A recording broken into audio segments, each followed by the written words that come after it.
The next functionary we're going to call up is actually, why don't you stay on at the podium, Frank? You're going to provide an update, a report for the word of the day. Okay. Yeah, the word of the day. So I got everybody that, well, I have Deanne, Joanne, Regita, Martin, and Steven that used it one time. So it was a 5-way tie with the word of the day. So I envisioned that we were gonna all use it. So we almost did. Okay. All right, thank you, Frank. Well, let me talk to my husband. The next functionary is I could get the back timer. to you, not Martin, can you about it. give us a report on your duties as timer today? Thank you, Mr. General Evaluator, who would envision that we all stay within limits this time. So today, Deanne, it was 3 minutes, 5 seconds. Speech from Joanne, 7 minutes, 20 seconds, but still within possible limit. Table topics, me, 1 minute, 30 seconds. Dan, 2 minutes, 20 seconds. Frank, 1 minute, 20.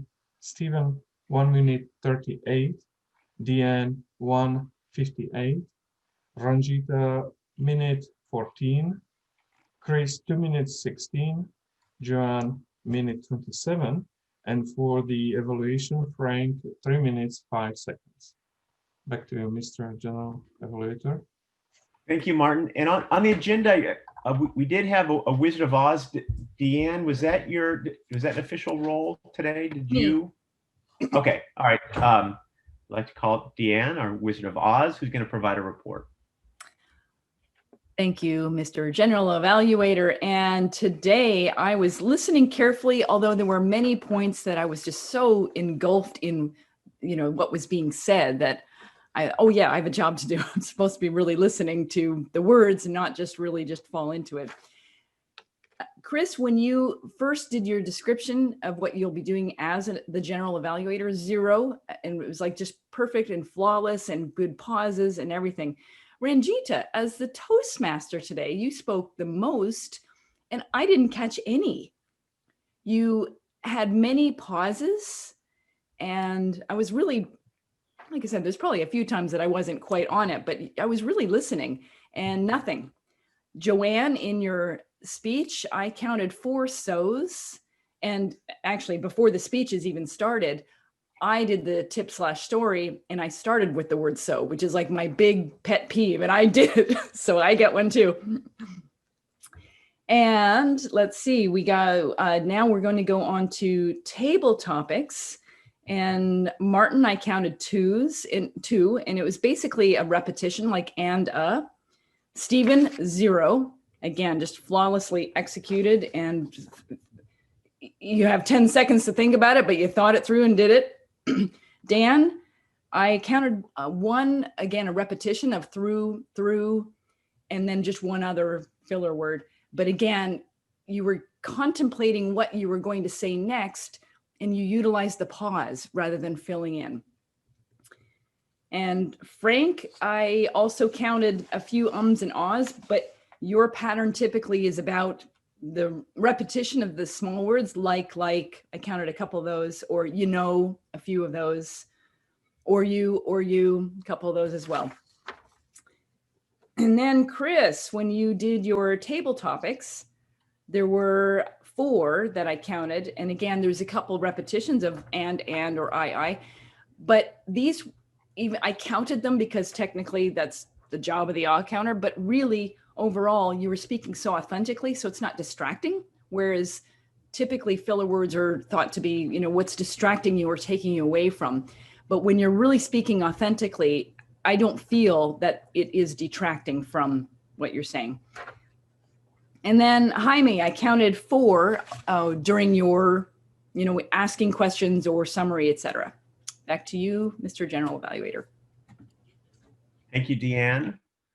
The final functionary is our table topics master, Jaime, who did what a wonderful job. I don't know how much work he put in to come up with those thoughtful topics, but great job, both with the thoughtfulness of the topics, but also execution of them. But at any rate, so Jaime, if you can come up and give a report on the table topics winner for the day. Thank you, Chris.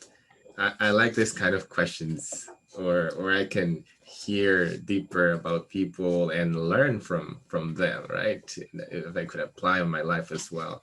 So yeah, I love this kind of questions. So, and I enjoyed it as well. But after the counting of votes and drum rolls, I saw some drum rolls there. The winner of today is Deanne. Very good, Deanne. Back to you, Mr. Toastmaster. Thanks, Jaime. So that was, yeah, really great. So that was all the functionary roles. Great report. Now I want to provide some feedback on the meeting. And gosh, what a great meeting. So today is an open house officially, right? I'll look again. I don't think we had any guests, so it wasn't a typical open house, but I'll tell you the energy that everyone brought and the effort, maybe because it was officially an open house, I felt like we were there in person, that we had a little buffet of all the coffee cakes and coffee. I felt like we had some guests. It was just everyone stepped up their game and had a terrific meeting. And I had a couple notes for why that was, and it started with, again, Ranjita, who did a wonderful job as Toastmaster of the day. She continues to improve. We had the kickoff story by Deanne, and what a great story that of course it's not just a little anecdote, but the meaning at the end, she weaved in a tip.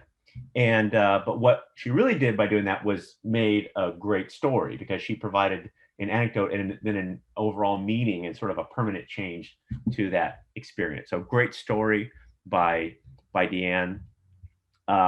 Great speech by Joanne, which also included stories. So I love that, weaving in those different anecdotes to describe the purpose of her story. I really enjoyed her story, and also enjoyed Frank's evaluation of it. I think that we're all seeing improvements in Frank, just in general communication, but also he's given a couple speech evaluations now. He's getting better at that.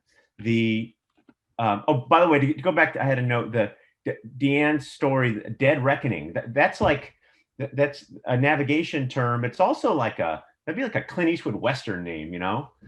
So Dead Reckoning, maybe that we can make a movie where it's sort of a Western, but also a navigation thing where a driver is driving to the city and their navigation phone stops working and they have to use a map, and Dead Reckoning. Okay, so table topics. Jaime, what a great job on table topics. I like that you like to come up with those types of questions, and it made me think, at a dinner party, you have to have some guests. Sometimes we'll have guests over a family, and there's great discussion, but sometimes we didn't really talk about anything. It was just sort of like why not infuse some great questions? Hey, you guys at the dinner table, I've got these questions. Let's do this. Terrific questions. Joanne brought up that in the book that I referenced, 7 Habits of Highly Effective People by Stephen Covey, that in there, one of the principles is to write your own obituary. And so I realized that it was one of your topics, Jaime, that reminded me of that book. So that the topic of how you'd like to be remembered. And when Joanne mentioned that, I realized that principle is actually the most important principle of all, the whole book, which is begin with the end in mind for your whole life, but also like projects. How do you want the project to end? What would make that project successful? Overall, gosh, just really great meeting. Really enjoyed it. I don't have any negative feedback that I can think of, other than me going over maybe a little extra time just now. And maybe I did not use the word of the day, which I could have, because it was fairly straightforward to incorporate. So maybe that's some feedback that I can think about next time. At this point, I would like to introduce our president, who typically might ask our guests what they thought of our terrific open house. But if we don't have guests, we'll let our president make any last minute announcements.